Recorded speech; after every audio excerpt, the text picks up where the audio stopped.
Imagine walking into a burger joint in Manhattan. You hand over a $20 bill and you're the king of lunch. Now, take that exact same amount of paper and a different currency to a different border. Suddenly, that stack of cash isn't a meal, it's a napkin. Or worse, it's literal trash. Why does one piece of paper command a fleet of ships while another can't even buy a stick of gum? Is it the ink, the paper quality? Spoiler alert, it's none of those. Back in the day, money was simple. You had gold, you had value. But in 1971, the US pulled a classic, it's not you, it's me move. We officially broke up with the gold standard. Why? Because governments wanted the power to print money whenever they felt like it. Fast forward to 2026 and look at those gold charts. Yikes! Gold is hitting all-time highs. And you might wonder, if we broke up, why is it so expensive? Here's the tea. We stopped using gold as money, but we never stopped using it as insurance. Today, money's backed by vibes and promises. But when those promises start to look shaky, everyone runs back to their ex, and her name is gold. It's the ultimate financial safety net in a world that can't stop printing paper. No cap. In this video, we're not just talking about exchange rates. We're talking about the ultimate global popularity contest. We'll explore why the US dollar is the mean girl of the economy, why the Japanese yen is the world's favorite safety blanket, and how China is trying to rewrite the entire rulebook. This isn't just math, it's geopolitics, it's power, it's trust. Welcome to the world of currency wars. Grab your coffee, check your portfolio, and let's find out why your money is worth exactly what they say it is. Let's get into it. To understand exchange rates, stop thinking about money and start thinking about stuff.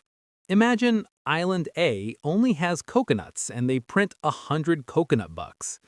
Each bill is worth a lot of coconuts.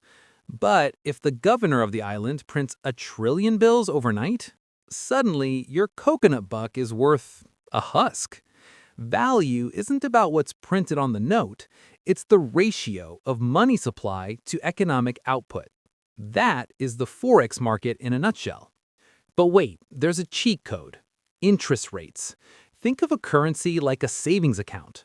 If the Fed raises rates, global investors go, yo, I can get 5% return just by holding dollars? Sign me up. They dump their pesos, their euros, and their yen to buy greenbacks. Demand goes up, value goes up.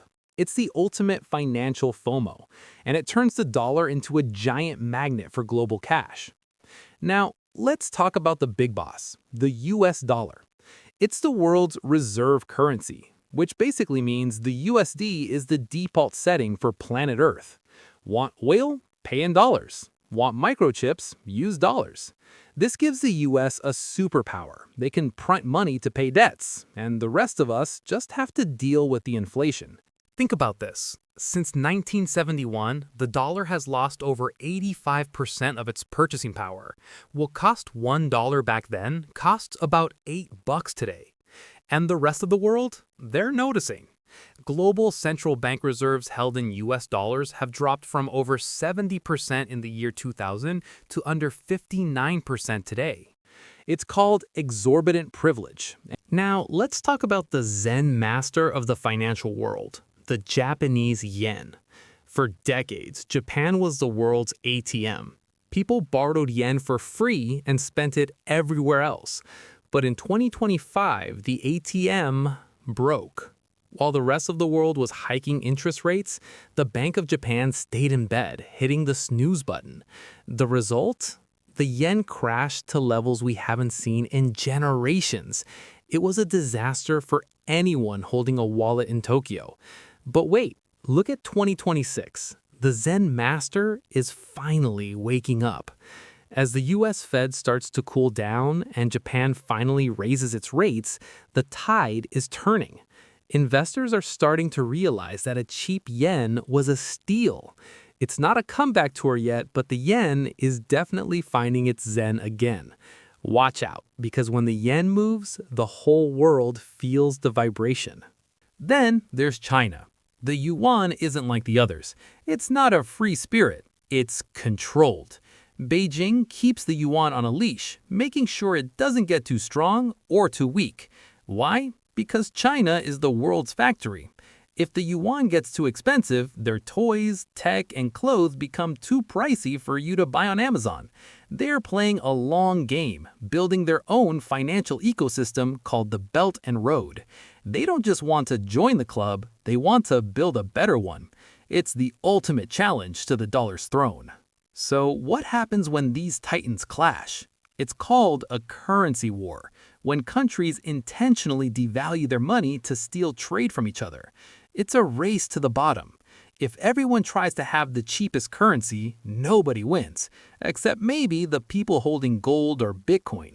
Your bank account is just a scorecard in a game that never ends. Look, we've all seen gold. It's been around forever, and it's had some serious growth spurts over the centuries. But what about Bitcoin? Well, let's take a quick look at the digital gold and see how it all started. 2008. The global economy is a mess. I mean, a total mess. Banks are failing, people are losing their homes, and everyone is angry. Then, out of nowhere, a mysterious figure named Satoshi Nakamoto says, "Hey, what if we had money that didn't need things?" Welcome to the birth of Bitcoin. In 2009, the first Bitcoin block was born. At first, it was worth, well, zero. It was basically just magic internet points for nerds. No one cared.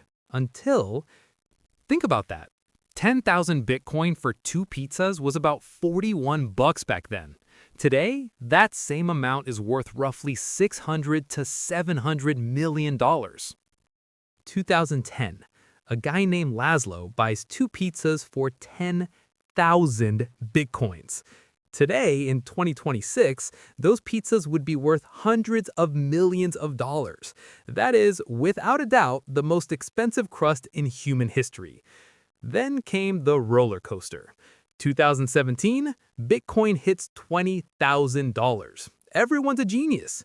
2018, it crashes. Everyone's definitely not a genius. Up, down, up, down. It was the wildest ride on Wall Street. But Bitcoin just refused to die. Then the suits arrived. In 2024, the SEC finally said fine and approved the Bitcoin ETFs. Suddenly, it wasn't just for tech geeks anymore. Even your grandma could buy Bitcoin through her regular broker. The big banks? Yeah, they went from calling it a scam to buying billions of it. Classic. After the 2024 halving and the massive bull run of 2025, Bitcoin has finally grown up. It's matured. Now, in 2026, it's a digital gold reserve. It's used by nations, held by corporations, and talked about at every dinner table in America. It's not a bubble anymore. It's part of the furniture. So, is it going to the moon, or maybe even Mars? Who knows? But one thing is for sure, it's definitely not zero. Stay decentralized, folks. So, what have we learned? A currency's value isn't just a random number on a trading screen. It's a cocktail, a mix of a nation's productivity, its military might, and most importantly, its reputation. When you hold a dollar or a yen or a yuan, you're not just holding paper, you're holding a share in that country's future. If the world believes in the story that country is telling, the currency stays strong. If the story starts to fall apart, well, just ask Zimbabwe. For our generation, the game is changing. We're moving into an era where trust isn't just tied to a flag or a central bank. And here's a wild stat. Crypto isn't just for Wall Street bros. In the US, minority groups are actually leading the charge. According to Pew Research, 24% of Asian adults and 21% of Black and Hispanic adults have used crypto, compared to just 13% of white adults. It's not just tech, it's a financial escape hatch. Decentralized finance, digital assets, and shifting global powers mean the old rules might not last forever. In a world where inflation can eat your savings for breakfast, don't put all your eggs in one national basket. Stay curious, stay diversified, and always keep an eye on the people pulling the levers. Because at the end of the day, money is just a story we all agree to believe in. make sure you're reading the right book. Don't forget to like, subscribe, and stay liquid. See ya in the next one.